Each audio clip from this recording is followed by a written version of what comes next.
मागील काही दिवसापूर्वी अमरावती कृषी उत्पन्न बाजार समितीमध्ये सोयाबीनला प्रति क्विंटल 4600 ते 4700 रुपये इतका दर मिळत होता। परंतु आता जर आपण पाहिलं तर शेतकऱ्यांचं नवीन सोयाबीन जे आहे ते बाजारपेठेमध्ये यायला सुरुवात झालेली आहे आणि त्यामुळे जर आपण पाहिलं तर सोयाबीनच्या दरामध्ये जे आहे ते 200 ते 300 रुपयाची प्रति क्विंटल इतकी घट झालेली आहे। दुसरीकडे जर आपण पाहिलं तर संततधार पावसामुळे आणि सततच्या पावसामुळे सोयाबीन उत्पादनामध्ये घट झाली आणि दुसरीकडे भावामध्ये देखील जे आहे ते घट झाल्यामुळे शेतकऱ्यांना मोठं नुकसान सहन करावं लागतं। सध्या मी अमरावतीच्या कृषी उत्पन्न बाजार समितीमध्ये आहे आणि या ठिकाणी जर आपण सोयाबीनचे दर पाहिले तर 4400, 4500 आणि 4300 तीन प्रकारचे जे आहेत ते दर सध्या या कृषी उत्पन्न बाजार समितीमध्ये मिळत आहे। दुसरीकडे खाद्यतेलाच्या भावामध्ये जे आहे ते मोठ्या प्रमाणावर वाढ झालेली आहे। त्या तुलनेत मात्र सोयाबीनला जो दर मिळाला पाहिजे तो दर मिळत नाहीत। हमी भावाने व्यापाऱ्यांनी सोयाबीन खरेदी केलं पाहिजे असा सरकारचा आदेश असला तरी मात्र सरकारचा आदेश पायदळी तुरत व्यापाऱ्यांकडनं हमी भावापेक्षा कमी दरामध्ये जे आहे ते सर्रास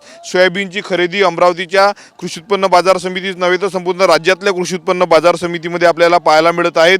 आता अनेक शेतकऱ्यांचं सोयाबीन काढणीची वेळ आहे, परंतु दुसरीकडे परतीच्या पावसामुळे मात्र सोयाबीनच्या गंजा ओल्या होत असल्याचं पाहायला मिळतं आणि त्यामुळे उत्पादनात जे आहे ते मोठ्या प्रमाणावर घट होणार आहे। 4700 रुपये प्रति क्विंटल विकलं जाणारं सोयाबीन मात्र आता 4500 ते 4400 रुपये प्रति क्विंटल इतक्या दरापर्यंत विकलं जात आहे। त्यामुळे मोठ्या प्रमाणावर जे ते शेतकऱ्यांना फटका बसलेला आहे। आधीच उत्पादनामध्ये घट झालेली आहे आणि त्यात आता जर आपण पाहिलं तर दर जे आहेत ते मोठ्या प्रमाणावर कमी झालेले आहे। त्यामुळे शेतकऱ्यांना तो आर्थिक नुकसानीचा फटका बसत आहे। कॅमेरामन अनिकेत दहातोंडेसह मी स्वप्नील उमाप, TV9 मराठी, अमरावती।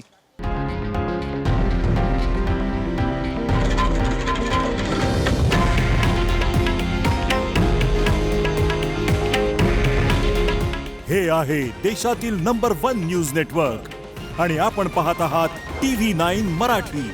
काळजी तुमची, हित महाराष्ट्राचं।